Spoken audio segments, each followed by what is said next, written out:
Hello friends, welcome to day trader Telugu and good evening. Sensex 423 points down అయ్యి 76,619 దగ్గర close అయితే Nifty 109 points down అయ్యి 23,203 దగ్గర క్లోజ్ అయింది. వెరాస్ బ్యాంక్ నిఫ్టీ 738 పాయింట్స్ డౌన్ అయ్యి 48,541 దగ్గర క్లోజ్ అయింది. ఇవాల్టి మార్కెట్స్ ఒక price activity purely based on results మీదే వెళ్ళినట్లు మనకు కనిపిస్తుంది. యాక్సిస్ బ్యాంక్ నెంబర్స్ కారణంగా ఎంటైర్ బ్యాంకింగ్ స్పేస్ డౌన్ అయింది. ఐటీలో ఇన్ఫోసిస్ రిలేటెడ్ గా ఉంటున్న ఫాల్ తో మొత్తం ఐటీ స్పేస్ రిలేటెడ్ గా ఇంపాక్ట్ ఇక్కడ మీరు గమనిస్తే ఐటీ అండ్ బ్యాంకింగ్ ఈ రెండిట్లో ఉంటున్న ఫాల్ తోనే నిఫ్టీ సెన్సెక్స్ మనకి ఫాల్ అయినట్లు కనిపిస్తాయి. అది కాక మీరు రెస్ట్ ఆఫ్ ద స్పేస్ ని ఇక్కడ అన్ని సెక్టార్లని including small cap mid cap ని పెడుతున్నాను, మోస్ట్లీ మీకు గ్రీన్ గానే కనిపిస్తాయి. ఈ ఫైనాన్స్ కూడా బ్యాంకింగ్ సైడే వెళ్ళిపోతుంది కాబట్టి అది పక్కన పెడితే మెజారిటీ ఆఫ్ మార్కెట్స్ ఇవాళ రెడ్ లో ఏం లేవు. కానీ గ్లోబల్ మార్కెట్స్ ని మీరు అబ్జర్వ్ చేశారంటే యుఎస్ మార్కెట్స్ నిన్న పడ్డాయి. దీనికి ప్రధానమైన కారణం యాపిల్ షేర్స్ 4% దగ్గరగా డౌన్ అవడం. దీనికి రీజన్ చైనాలో వాళ్ళ సేల్స్ తగ్గుతున్నాయని, ఈవెన్ రీసెంట్ టైమ్స్ లో డిస్కౌంట్ ని కొంత ఆఫర్ చేసినా చైనాలో అనుకున్నంత మేరకు సేల్స్ పెరగవనేలా రిపోర్ట్స్ రిలీజ్ అవుతూ ఉండడం యాపిల్ స్టాక్ 4% పడింది. దాంతో నాస్డాక్ రిలేటెడ్ గా impact and overall US markets related గా ఇంపాక్ట్. కానీ చూడండి, యూరోపియన్ మార్కెట్స్ బాగానే ఉన్నాయి and rest of the Asian markets కూడా బాగానే ఉన్నాయి. మన మార్కెట్స్ పడ్డాయంటే అగైన్ చెప్తున్నాను కదా, యాక్సిస్ బ్యాంక్ రిలేటెడ్ గా నెంబర్స్ నిన్నటి వీడియోలోనే మాట్లాడుకున్నాం, ఇన్ఫోసిస్ నెంబర్స్ వాటిని కూడా నిన్నటి వీడియోలోనే మాట్లాడుకున్నాం. అండ్ దీంతో పాటు రిలయన్స్ నెంబర్స్ రిలేటెడ్ గా ఇవాళ వీడియోలో మాట్లాడతాను. బట్ ఆ నెంబర్స్ రాగానే మీకు మన యూట్యూబ్ నిన్నటి వీడియోలో కూడా కింద కామెంట్ సెక్షన్ లో రిలయన్స్ నెంబర్స్ బానే ఉన్నాయి, ఎటువంటి బ్యాడ్ డేటా కూడా ఇప్పటి వరకు రాలేదు, ఆర్ బిలో ఎస్టిమేట్స్ కూడా ఏ నెంబర్స్ కూడా లేవు. కోర్ నెంబర్స్ కానీ జియో కానీ రీటైల్ బిజినెస్ కానీ అవన్నీ బానే ఉన్నాయని అప్డేట్ చేశాను. దాంతో పాటు ఇన్ఫోసిస్ రిలేటెడ్ గా కూడా ఏడీఆర్ 4% ఫాలో అవుతుంది. ఏడీఆర్ రిలేటెడ్ గా రియాక్షన్ ఉందనేది కూడా నిన్నటి వీడియోలోనే అప్డేట్ చేశాను. ఎప్పుడైనా నేను వీడియోని అప్లోడ్ చేశాకైనా సరే ఏ పాయింట్ లో అయినా ఏదైనా అడిషనల్ ఇన్ఫర్మేషన్ ఉంటున్నా ఒక్కసారి కామెంట్ సెక్షన్ లో చెక్ చేయండి. మోస్ట్లీ నేను దాని రిలేటెడ్ గా మీకు ఒక కామెంట్ అయితే యాడ్ చేస్తుంటాను. ఇంకా ఏదైనా డీటెయిల్డ్ గా ఎక్స్ప్లెయిన్ చేయాలన్నా అది నేను మన టెలిగ్రామ్ ఛానల్లో వాయిస్ రూపంలో అయినా అప్డేట్ చేస్తాను. అండ్ మోస్ట్ ఇంపార్టెంట్ థింగ్, ఇవాళ అయిపోయింది కదా 17th, నెక్స్ట్ 18th, 19th పోతే 20 మనకి నైట్, మన నైట్ అక్కడ యుఎస్ లో ట్రంప్ గారి ఇనాగరేషన్ ఉంటుంది, అంటే తన ప్రమాణ స్వీకారం ఉంటుంది. యాక్చువల్లీ అప్పుడు యుఎస్ మార్కెట్స్ హాలిడే అనమాట, పబ్లిక్ హాలిడే అక్కడ. బట్ మన మార్కెట్స్ క్లోజ్ అయ్యాక జరిగేది కాబట్టి మండే ఎవరైనా ఓవర్ నైట్ లో పొజిషన్స్ క్యారీ చేయాలనుకుంటున్న వాళ్ళు ట్రంప్ ఒక ప్రమాణ స్వీకారంలో ఏమైనా స్టేట్మెంట్స్ ఉంటాయనే ఒక ఇంపాక్ట్ ని కూడా మైండ్ లో ఉంచుకోవాలి. అంత పెద్దవే ఉంటాయి అనుకోవట్లేదు, కానీ ఫైనాన్షియల్ ప్లాట్ఫామ్స్ అన్ని ఏంటంటే టారిఫ్ లో ఆన్ ద వేలో ఉన్నాయి. 60% దగ్గరగా టారిఫ్ లను వేయడానికి రెడీగా ఉన్నారు. అండ్ తన ట్రెజరీ సెక్రటరీ కూడా 10% దగ్గరగా టారిఫ్ వేస్తే కరెన్సీ టర్మ్స్ లో యూఎస్డి అంటే వాళ్ళ డాలర్ 4% గెయిన్ అవుతుంది. మనకు అంత మంచిది, టారిఫ్ లను వేయాల్సిందే అనేలా వాళ్ళ సైడ్ నుంచి ఉంటున్న ట్రెజరీ సెక్రటరీ కూడా సపోర్ట్ చేస్తూ ఉండడం. దీని కారణంగా ఈ డాలర్ ఇండెక్స్ కానీ బాండ్ ఈల్స్ కానీ ఏమీ ఓవర్ నైట్ లో రియాక్ట్ అయిపోలేదు. బాండ్ ఈల్స్ 4.59, 4.6 దగ్గర కూల్ ఆఫ్ అయ్యాయి. డాలర్ ఇండెక్స్ 109 బిలో వచ్చింది, మళ్ళీ 109 అబోవ్ వెళ్ళింది. బట్ మన రూపీయే రీసెంట్ టైమ్స్ లో 86.3 వరకు స్ట్రెంత్ అయింది, కాస్త ఫర్దర్ గా మళ్ళీ వీక్ అవుతూ 86.6 వరకు కొంత వాల్యూని అయితే కోల్పోయింది. అండ్ చైనా రిలేటెడ్ గా కొన్ని డేటా పాయింట్స్ ఉన్నాయి. వాళ్ళ industrial production data, retail sales data, GDP data ఇవన్నీ కూడా బెటర్ గానే ఉన్నాయి. 5% జీడిపి గ్రోత్ రేట్ చైనా వాళ్ళు రిపోర్ట్ చేస్తున్నారు. ఏషియన్ మార్కెట్స్ లో కొంత స్ట్రెంత్ అయితే కనిపించింది, ఎక్స్పెక్టేషన్స్ కంటే అబోవ్ చైనా వల్ల గ్రోత్ నెంబర్స్ అయితే కనిపిస్తున్నాయి. Coming to interesting part, recent times లో మార్కెట్ ఎటు మూవ్ అవుతున్నా ఒక్కరు మాత్రం వాళ్ళ డైరెక్షన్ ని మార్చట్లేదు. యూజువల్ గా మార్కెట్ పడినప్పుడు మనం కొంత నెగిటివ్ గా చూడడం, పెరిగాక ఓకే ఇక మార్కెట్ స్టార్ట్ అయింది అనుకోవడం, మనం ఎక్సైట్ అవుతున్నాం. కానీ ఎఫ్ఐఎస్ ఏ మాత్రం 1% కూడా ఎక్సైట్మెంట్ లో లేరు. పడుతున్నప్పుడు సెల్ చేస్తున్నారు, పెరుగుతున్నప్పుడు సెల్ చేస్తున్నారు, ఎటు పోతున్నా సెల్ చేస్తున్నారు. ఇవాళ కూడా 3,300 కోట్ల దగ్గరగా ఇవాళ ఈక్విటీ మార్కెట్స్ లో సెల్ చేశారు. వాళ్ళ రెగ్యులర్ బై నెంబర్ సెల్ నెంబర్లే కనిపిస్తున్నాయి, అంటే వాళ్ళ రెగ్యులర్ యాక్టివిటీ కనిపిస్తుంది. సో అండర్ వాల్యూమ్స్ లో ఉన్నాయి, లో వాల్యూమ్స్ లో వచ్చిన నెంబర్స్ కూడా కాదు. అండ్ వాళ్ళకి సంబంధించిన ఫ్యూచర్ అండ్ ఆప్షన్స్ లో కూడా వాళ్ళు షార్ట్ సైడ్ ఉంటున్నారు. ఆల్మోస్ట్ 83% నెట్ షార్ట్స్ ని మార్కెట్ లో మెయింటైన్ చేస్తున్నారు. మరి ఎలా అంత కాన్ఫిడెంట్ గా క్యాష్ లోను, ఫ్యూచర్స్ లోను, ఆప్షన్స్ పరంగాను ఒకే డైరెక్షనల్ గా ఉన్నారన్నది, అది కూడా మార్కెట్ రికవర్ అవుతున్న షార్ట్ కవరింగ్ కూడా లేదు వాళ్ళ దగ్గర నుంచి. What they are expecting and ఏం జరుగుతుంది కమింగ్ టైమ్స్ లో, ఎందుకంత అడమెంట్ గా అంత షార్ట్ పొజిషన్స్ ని మార్కెట్ లో కంటిన్యూ చేస్తున్నారన్నదే మెయిన్ క్వశ్చన్ అవుతుంది. మేబీ ఈవెంట్ ని ఎక్స్పెక్ట్ చేస్తూ, లైక్ ఈ ట్రంప్ గారు ప్రమాణ స్వీకారం తర్వాత ఏదైనా ట్యాక్స్ పరంగా ఏదైనా చేంజెస్ ఉండొచ్చేమో, ఏదైనా సడన్ అప్డేట్స్ ఉండొచ్చేమో అని స్ట్రాంగ్ బిలీఫ్ ఉన్నట్టుంది. ఒకవేళ అలా ఏం లేదు అని తెలిసినప్పుడు మాత్రం వాళ్ళ సైడ్ నుంచి వచ్చే షార్ట్ కవరింగ్ మార్కెట్ రిలేటెడ్ గా స్ట్రెంత్ ని యాడ్ చేస్తుంది. లేదు వాళ్ళు ఎక్స్పెక్ట్ చేసినట్టే నిజంగానే ట్రంప్ గారు అలాంటి సర్ప్రైజ్ లేదని ఇచ్చి నిజంగానే మార్కెట్ పడినా, ఎస్ వాళ్ళు అనుకుందే జరిగింది అనుకుందాం, వాళ్ళు ప్రాఫిటబుల్ అయ్యారు అనుకుందాం, ప్రాఫిట్ ని బుక్ చేసుకోరా, అప్పుడైనా మార్కెట్ పెరుగుదా. సో ఏదైనా సరే ఈ షార్ట్స్ కవర్ అయ్యే ప్రయత్నంలో మార్కెట్ పెరిగే అవకాశమే కనిపిస్తుంది. నేను ట్రంప్ గారు ఈ చెప్పాను కదా రీసెంట్ గా కూడా, తను ప్రెసిడెంట్ అవ్వక ముందు బిజినెస్ మ్యాన్, అంత వర్స్ట్ డెసిషన్స్, ఓవరాల్ ఇన్ఫ్లేషన్ అంత తారాస్థాయికి తీసుకువెళ్లే డెసిషన్స్ తీసుకుంటారని అయితే నేను అనుకోవట్లేదు. But let's see. FISA చాలా కాన్ఫిడెంట్ గా ఉన్నారు. ఓవరాల్ మార్కెట్స్ అన్ని పడతాయి, ఇండియన్ ఈక్విటీ మార్కెట్స్ కూడా పడతాయని. క్యాష్ లోను, ఫ్యూచర్స్ లోను, ఆప్షన్స్ లోను ఎక్కడ దొరికితే అక్కడ వాళ్ళు సెల్ సైడ్ పొజిషన్స్ ని స్లోగా బిల్డ్ చేసుకుంటూ వస్తున్నారు. And short term market related గా ఎవరైనా పైకి వెళ్తుంది మార్కెట్ అని అనుకోవాలంటే రీసెంట్ గా చెప్పాను కదా, రీసెంట్ హై పైకి వచ్చైనా మార్కెట్ క్లోజ్ అవ్వందే. షార్ట్ టర్మ్ మార్కెట్ ని మనం పాజిటివ్ గా చూడడానికి ఏం లేదని. బట్ లాంగ్ టర్మ్ మీరు గమనించండి, వాళ్ళ నిఫ్టీ ఫాల్ అయిండొచ్చేమో, but small caps, mid caps ఈ రీసెంట్ ఫాల్ తర్వాత డే హైస్ దగ్గరే క్లోజ్ అయ్యాయి అనమాట. మోస్ట్ ఆఫ్ ద మీ పోర్ట్ఫోలియోస్ అన్ని కూడా మంచిగానే రికవర్ అయి ఉంటాయి. నాకు తెలియదు కమింగ్ డేస్ లో ఏం జరుగుతుందో. మార్కెటింగ్ కాస్త ఒక 5-10% పడి మళ్ళీ బాగా పెరిగిపోతుందా, లేదు ఇక్కడి నుంచే పెరిగిపోతుందా, నేనైతే చూడలేదు ఫ్యూచర్ ని. ఒకటైతే తెలుసు, షార్ట్ టర్మ్ లో ఏం జరిగినా, పడినా కొంచెం పెరిగినా, లాంగ్ టర్మ్ లో జస్ట్ మీరు ఏ చార్ట్ అయినా డైలీ చార్ట్ పెట్టుకొని జస్ట్ ఒకసారి చార్ట్ రిఫ్రెష్ కొట్టి కొంచెం జూమ్ అవుట్ చేసి చూసారంటే మనం ఎక్కడున్నాం అనేది తెలుస్తుంది. చాలా సందర్భాల్లో మార్కెట్ పడుతుంది, సడన్ గా మార్కెట్ పెరుగుతుంది. అప్పటి వరకు ఆ పెయిన్ ఏదైతే ఉంటుందో ఆ ర్యాలీలో, అరే ఇంకా ఇక్కడ కొనుండాల్సింది, ఫాల్స్ అన్నిట్లో కూడా కొని పెట్టుకోండి, ఇవాళ ఇంత అయ్యేదా అని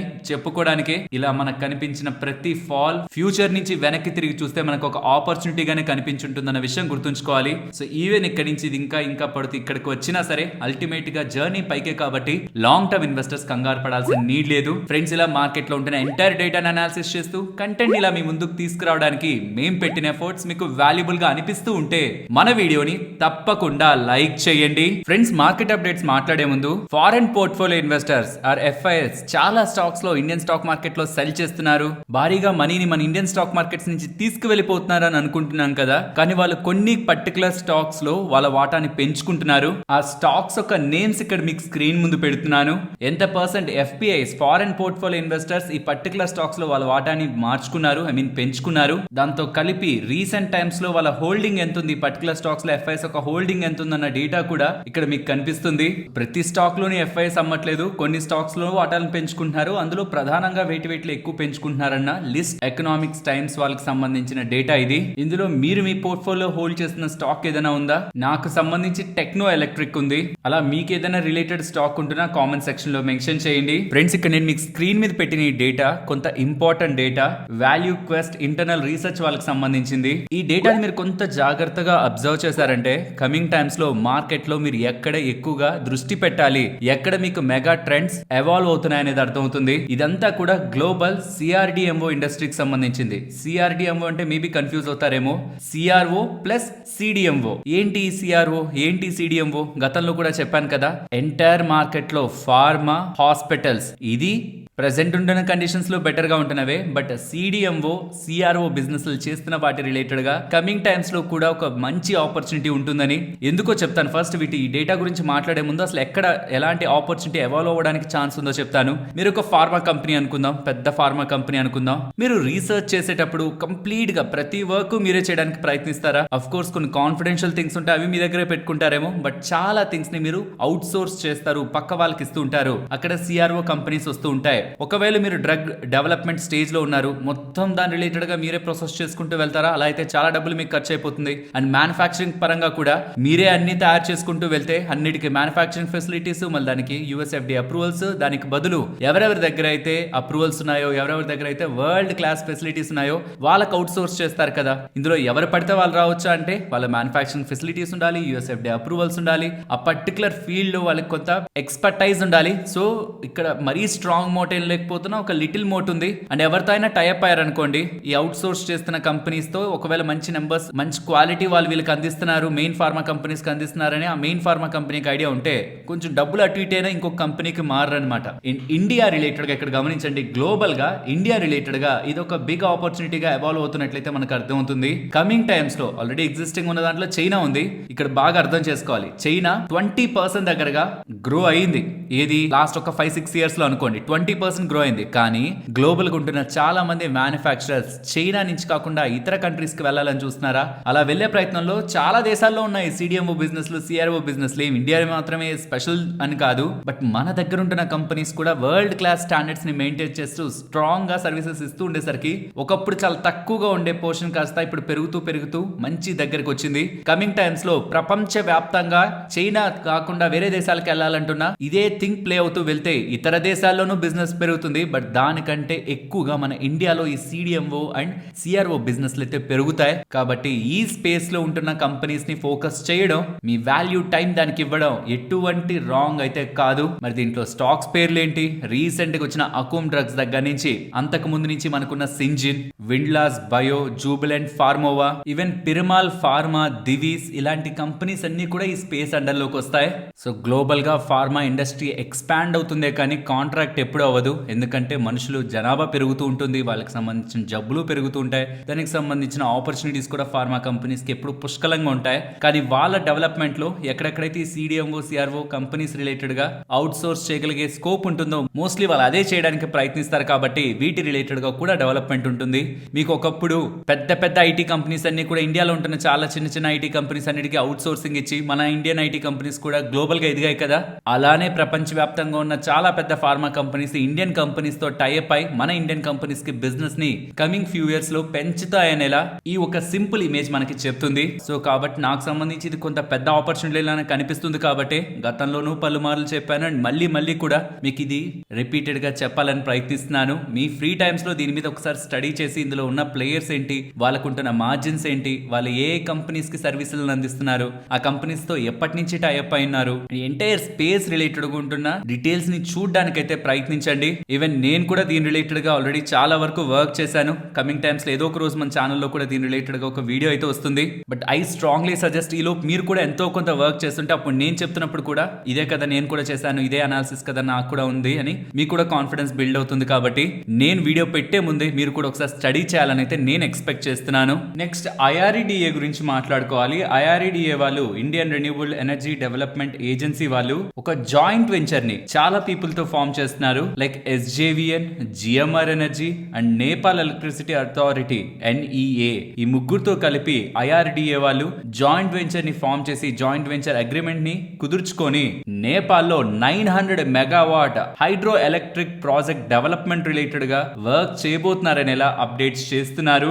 నెక్స్ట్ వరుణ్ బెవరేజెస్ గురించి మాట్లాడుకోవాలి. వరుణ్ బెవరేజెస్ గురించి మాట్లాడుకుందామని రిలయన్స్ రీటైల్ వాళ్ళకి సంబంధించిన క్యాంపా కోలాని ఎందుకు చూపిస్తున్నాం? Because Varun beverages Pepsi related గా బాటిలర్, ప్రధానంగా ఇండియా అండ్ చాలా దేశాల్లో కూడా ఈ పెప్సీ రిలేటెడ్ గా ఉంటున్న బిజినెస్ ని వీళ్ళు ముందుకు తీసుకువెళ్తూ ఉంటారు. అండ్ వీళ్ళ బ్రాండ్స్ కూడా ఇక్కడ మీకు స్క్రీన్ ముందు పెడుతున్నాను. ఇప్పుడు వచ్చిన ప్రాబ్లం అంతా నిన్న రిలయన్స్ వాళ్ళు నెంబర్స్ ని పోస్ట్ చేస్తూ అందులో రిలయన్స్ రీటైల్ రిలేటెడ్ గా క్యాంపా కోలా రిలేటెడ్ గా ఆల్మోస్ట్ 10% దగ్గరగా మార్కెట్ షేర్ గెయిన్ అయ్యామని అండ్ క్యాంపాతో పాటు ఇండిపెండెన్స్ బ్రాండ్స్ ఈ FY25 లో ఆల్మోస్ట్ 1000 crore దగ్గరగా టర్న్ ఓవర్ మార్క్ అని రీచ్ అవుతారని ఇలా చెప్తూ ఉండడం. మరి ఇది ఎవరి దగ్గర నుంచి గెయిన్ అవుతున్నారు? కోకోకోలా, పెప్సీ ఇతర స్ట్రాంగ్ బ్రాండ్స్ నుంచే కదా. కాబట్టి ఈ వరుణ్ బెవరేజెస్ ఉంటున్న బిజినెస్ పై ఇంపాక్ట్ పడుతుందా అన్న ఒక క్వశ్చన్ మార్క్స్ తో స్టాక్ ఇవాళ 5% కి పైగానే పడి ఫైనల్లీ కొంత అయితే రికవర్ అయింది. బట్ చూడాలి కమింగ్ టైమ్స్ లో ఈ క్యాంపా కోలా ఒక ఇంపాక్ట్ వరుణ్ బెవరేజెస్ పై ఎలా ఉంటుందని. నెక్స్ట్ మారుతి వాళ్ళు ఒక కొత్త EV వెహికల్ అయితే రిలీజ్ చేస్తున్నట్లు చెప్తున్నారు. ఈ విటారా పేరుతో 4-wheel డ్రైవ్ వెహికల్ అనేలా అండ్ చాలా ఇంట్రెస్టింగ్ ఫీచర్స్ ని తీసుకొస్తూ ఈ వెహికల్ ఫస్ట్ యూరోప్ అలా సెండ్ చేసిన తర్వాత ఇండియాలో కూడా దీని సేల్స్ ని కమింగ్ మంత్స్ లో స్టార్ట్ చేస్తారనేలా మారుతి సుజుకి సైడ్ నుంచి అయితే అప్డేట్స్ కనిపిస్తున్నాయి. అండ్ దీని ఒక ఇంపార్టెంట్ ఫీచర్స్ అంతా కూడా నేను ఇక్కడ మీకు స్క్రీన్ మీద ఉంచుతున్నాను. ఈవెన్ భారత్ మొబిలిటీ ఎక్స్పో 2025 లో టాటా వాళ్ళు కూడా హ్యారియర్ EVని ఇవాళ అన్వీల్ చేశారు. సో EV స్పేస్ లో హీట్ అయితే పెరుగుతుంది. ఈ విటారాస్ పేరుతో మారుతి సుజుకి వాళ్ళు, హ్యుండై వాళ్ళు క్రెటా ఎలక్ట్రిక్ అని, ఇలా మహేంద్ర వాళ్ళు BE వేరియంట్స్ తోను, టాటా వాళ్ళు కర్వ్ అండ్ హ్యారియర్ రిలేటెడ్ గా EVs తోను ముందుకు స్ట్రాంగ్ గా వస్తున్నట్లు ఈ ఇయర్ లో డేటా అయితే కనిపిస్తుంది. అండ్ టాటా వాళ్ళకి సంబంధించిన సియరా EV ఒక లుక్ కూడా మీకు స్క్రీన్ ముందు పెడుతున్నాను. టోటలీ నాకు తెలిసి ఇయర్ అంతా కూడా EV స్పేస్ లో ఏ కంపెనీ ఆధిపత్యాన్ని కనబరుస్తుందనే చూడాలి. మారుతి సుజుకి వాళ్ళైతే క్లియర్ గా మేము నెంబర్ 1 ప్లేయర్ గా విత్ రెస్పెక్ట్ టు ప్రొడక్షన్ అవుతామనేలా స్టేట్మెంట్ స్ట్రాంగ్ గా కనిపిస్తున్నాయి. సో M&M, మారుతి, టాటా ఈ ముగ్గురు కూడా EV స్పేస్ లో స్ట్రాంగ్ కాంపిటీషన్ అయితే వాళ్ళ మధ్యలో ఎదుర్కోబోతున్నారు. ఇంక్లూడింగ్ హ్యుండైతో పాటు హ్యుండై కూడా వస్తుంది క్రెటాతో. లెట్స్ సీ ఈ ప్లేయర్స్ లో ఎవరు విన్నర్ గా 2026 కి మనం చూస్తామని. ఆర్ అందరూ కూడా విన్నర్స్ అయ్యే అవకాశం కూడా ఉంది. ఈక్వల్లీ మార్కెట్ షేర్స్ ని గెయిన్ అవుతూ సేల్స్ ని డ్రాప్ చేసుకోకుండా వెళ్తున్నట్లయితే స్ట్రాంగ్ నెంబర్స్ అందరికీ కూడా నమోదయ్యే అవకాశం ఉంటుంది. బట్ అల్టిమేట్ గా ఒకరు ఇద్దరు ప్లేయర్సే స్ట్రాంగ్ గ్రోత్ ని మిగిలిన వాటి దగ్గర లాక్కొని పెరుగుతారు. కాబట్టి లెట్స్ సీ ఎవరు విన్నర్ గా EV వెహికల్స్ విన్నర్ గా 2025 లో నిలబడతారని. మార్కెట్ లో అర్థమే కాకుండా కాకుండా పడిపోతున్న రెండు కంపెనీలు, అంటే మంచిగా నెంబర్స్ ని పోస్ట్ చేస్తూ ఎటువంటి ప్రూవెన్ బ్యాడ్ మార్కెట్ కి ఇంకా అప్డేట్ కాకపోయినా సరే with in the short span 30-40% దగ్గరగా పడిపోయిన రెండు కంపెనీలు, ఒకటి కళ్యాణ్ జ్యువెలర్స్, ఇంకొకటి యథార్థ హాస్పిటల్స్. ఈ రెండిట్లో మాత్రమే అంతటి ఫాల్ మనకి even small caps mid caps లో కూడా అలాంటి ఫాల్ ఉండదు, అంత పెద్ద ఫాల్ అయితే కనిపిస్తూ ఉంది.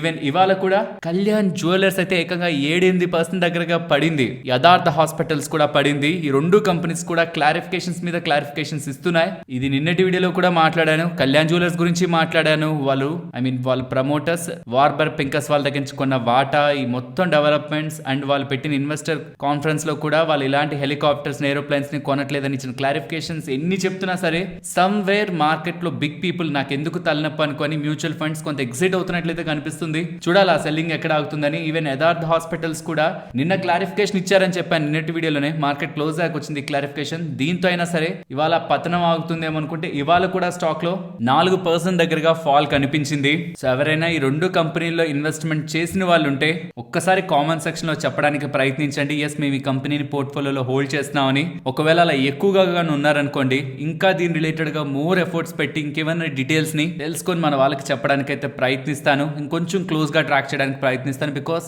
With in the short span almost 40 దగ్గరగా % ఫాల్ అంటే అది కూడా కొంత పెద్ద కంపెనీల్లో కొంత ఇబ్బందిగానే ఉంటుంది. కాబట్టి ఎవరైనా ఈ కంపెనీస్ లో ఇన్వెస్ట్మెంట్ చేసిన వాళ్ళు ఉంటే మాత్రం కామెంట్ సెక్షన్ లో చెప్పండి. ఎక్కువ మంది ఉంటే దీని రిలేటెడ్ ఇంకాస్త క్లోజ్ గా ట్రాక్ చేస్తూ ఇంకా గ్రాన్యులర్ ఇన్ఫర్మేషన్ మీ ముందుకు తీసుకొస్తాను. అండ్ నెక్స్ట్ రీసెంట్ టైమ్స్ లో రిలయన్స్ నేవల్ కాస్త స్వాన్ డిఫెన్స్ గా మారుతుందనేలా మనకు అప్డేట్స్ ఉన్నాయి కదా. పేరంతా మారిపోయింది, బట్ రిలయన్స్ నేవల్ ఎప్పటి నుంచో చాలా సంవత్సరాల నుంచి మార్కెట్ లో ట్రేడ్ అవ్వట్లేదు అనమాట. కాబట్టి రిలయన్స్ నేవల్ ని స్వాన్ డిఫెన్స్ చేసినా సరే, స్వాన్ గ్రూప్ వాళ్ళు కొని స్వాన్ డిఫెన్స్ ని చేసినా సరే అది ట్రేడ్ అవ్వదు. దానికంటూ కొన్ని ప్రొసీజర్స్ ని ఫాలో అయ్యి అప్డేట్ చేయాలి, మేము ఈ పర్టికులర్ డేట్ నుంచి మళ్ళీ యాక్టివ్ గా మార్కెట్ లో ఉంటామని. అదైతే స్వాన్ వాళ్ళు అప్డేట్ చేస్తున్నారు. ఈ Swan Defence and Heavy Industries అనే కంపెనీ జనవరి 20 నుంచి మార్కెట్ లో ఎఫెక్టివ్ ట్రేడింగ్ లోకి అవైలబిలిటీలోకి వస్తుందనేలా ఎక్స్చేంజెస్ కి చెప్తున్నారు. ఇది ఇండియాకి సంబంధించిన largest ship building and heavy fabrication company అని వీళ్ళు ఎక్స్చేంజెస్ కి పంపించిన నోట్ లో వీళ్ళు మెన్షన్ చేశారు.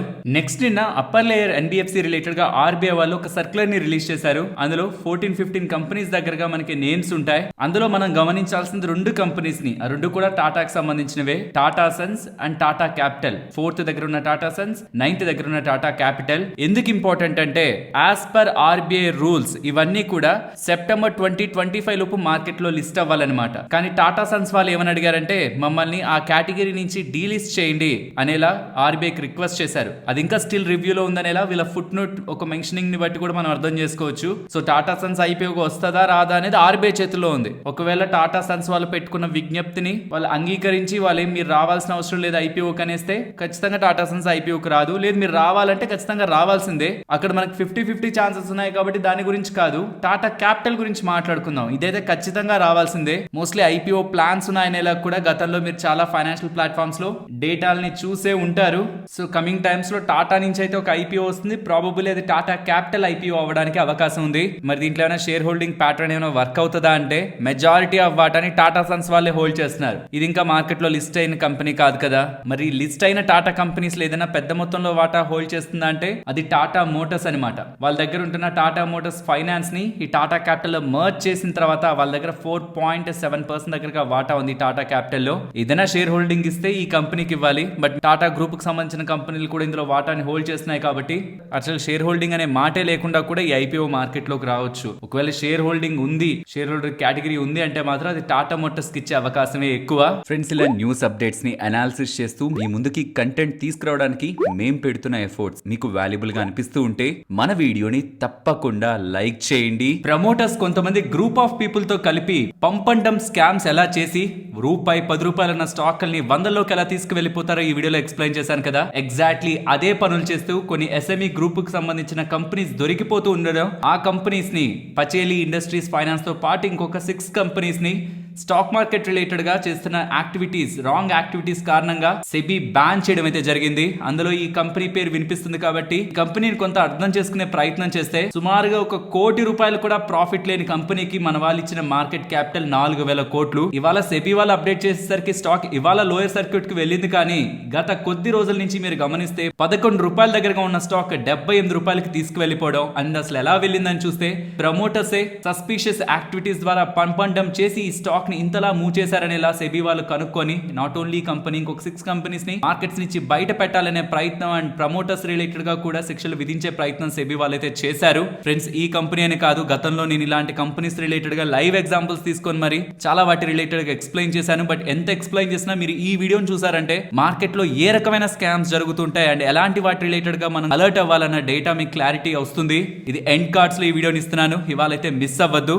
నెక్స్ట్, ఈసారి బడ్జెట్ 2025 లో ఇన్కమ్ ట్యాక్స్ రిలేటెడ్ గా బిగ్ చేంజెస్ ఉంటాయని, అందులో ప్రధానంగా ప్రెసెంట్ ఉంటున్న స్టాండర్డ్ డిడక్షన్ 75,000 నుంచి 85,000, 95,000 ఆర్ 1 lakh వరకు కూడా పెంచే అవకాశం ఉందని అండ్ ప్రెసెంట్ ఈ 20% ఇన్కమ్ ట్యాక్స్ స్లాబ్ ఉంది కదా 12 to 15 lakhs వరకు, దాన్ని 18 lakhs కానీ ఈవెన్ 20 lakhs కానీ తీసుకువెళ్లాలనే ఆలోచనలో, అంటే 20 లక్షల వరకు సంపాదిస్తున్న వాళ్ళకు కూడా ఇప్పుడున్న ట్యాక్స్ కంటే ఇంకాస్త తక్కువ ట్యాక్స్ వాళ్ళ దగ్గర తీసుకోగలిగితే ఆ మిగిలిన డబ్బులు వాళ్ళు మళ్ళీ ఎకానమీలో స్పెండ్ చేసి ఫర్దర్ గా ఇండైరెక్ట్ ట్యాక్స్ రూపంలో కూడా వాళ్ళు మళ్ళీ గవర్నమెంట్ కి రెవెన్యూ ఇచ్చే అవకాశం పెరుగుతుంది అండ్ మోస్ట్లీ ఎకానమీ బూస్ట్ అవుతున్న ఒక ఆలోచనతో ఈసారి ఇన్కమ్ ట్యాక్స్ పరంగా కూడా గతంలో ఉన్న వాటికంటే ఈసారి వెసులుబాట్లు ఇంకా పెంచే అవకాశం ఉందనే డేటా కనిపిస్తుంది. సో పర్టికులర్ దీని మీద ఫోకస్ వెళ్తుంది. 12 to 15 lakhs కి 20% ఉంది కదా, దీన్ని 12 to 18 lakhs are 12 to 20 lakhs వరకు కూడా ఆర్ అట్లీస్ట్ 20 lakhs వరకైనా 20% పెట్టి మిగిలిన వాటిని ఈ 10, 5, 15 బిట్వీన్ లో అడ్జస్ట్ చేస్తారని డేటా కనిపిస్తూ ఉండడం. ఇంకా మోర్ ఎక్స్పెక్టేషన్స్ ఈ రీసెంట్ టైమ్స్ లో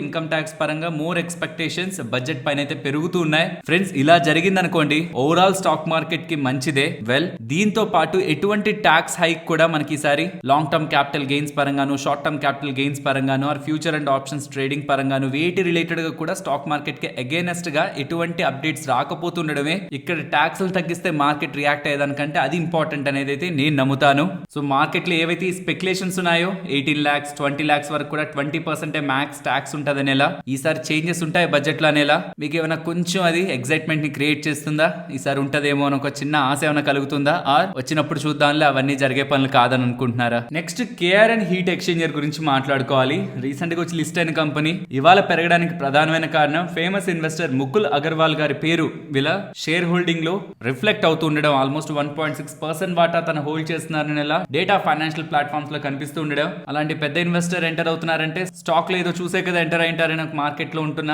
పాజిటివ్ ఎక్స్పెక్టేషన్స్ తో స్టాక్స్ పెరిగాయి. కానీ గుర్తుంచుకోవాలి, వాళ్ళ ఎంటైర్ క్యాపిటల్ ఎంత, అందులో ఈ కంపెనీలు ఎంత పెట్టారన్నది. కానీ దీన్ని చూసిన చాలా మంది ఏం చేస్తారంటే వాళ్ళ దగ్గర ₹1,00,000 ఉంటే 50,000, 70,000, లక్ష పెట్టేస్తారు. అండ్ ఇంకొకటి కూడా, వాళ్ళు 1.6% హోల్డ్ చేస్తున్నారన్న ఇన్ఫర్మేషన్ మనకు తెలిసిందంటే ఇప్పుడే వాళ్ళు 1.6% కొన్నట్టు కాదు. చాలా టైం బ్యాక్ నుంచి 0.9%, 0.95% హోల్డ్ చేస్తూ 1% అబోవ్ వస్తేనే ఎక్స్చేంజెస్ కి చెప్పాలి. కాబట్టి ఈ రీసెంట్ టైమ్స్ లో కొన్ని ఎక్స్ట్రా స్టాక్స్ ని కొన్నా అది 1% అబోవ్ వచ్చినప్పుడు మనకి రిఫ్లెక్ట్ అవుతూ ఉంటుంది. సో చాలా థింగ్స్ ఉంటాయి. ఇలా ఇన్వెస్టర్స్ ఎంటర్ అవుతున్నారు, ఇలా ఇంత % ఇన్వెస్ట్ చేశారనే ప్రతి అప్డేట్ ని ఇన్వెస్ట్మెంట్ డెసిషన్ గా మార్చుకోకండి.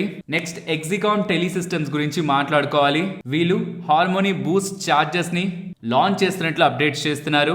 ఈవీ చార్జెస్ ఏంటంటే renewable energy and advanced EV charging రెండింటిని కూడా ఇంటిగ్రేట్ చేసి ఈ బ్యాటరీ ఎనర్జీ స్టోరేజ్ సిస్టమ్ తో ఇంటిగ్రేట్ చేసి ఛార్జింగ్ ఇన్ఫ్రాస్ట్రక్చర్ ని డెవలప్ చేయబోతున్నట్లు వీళ్ళు చేస్తున్న ఈ అప్డేట్స్ తో, ఇది కూడా భారత్ మొబిలిటీ 2025 లో వీళ్ళు రిలీజ్ చేశారనమాట. ఈ అప్డేట్స్ తో స్టాక్ ఇవాళ పెరిగింది.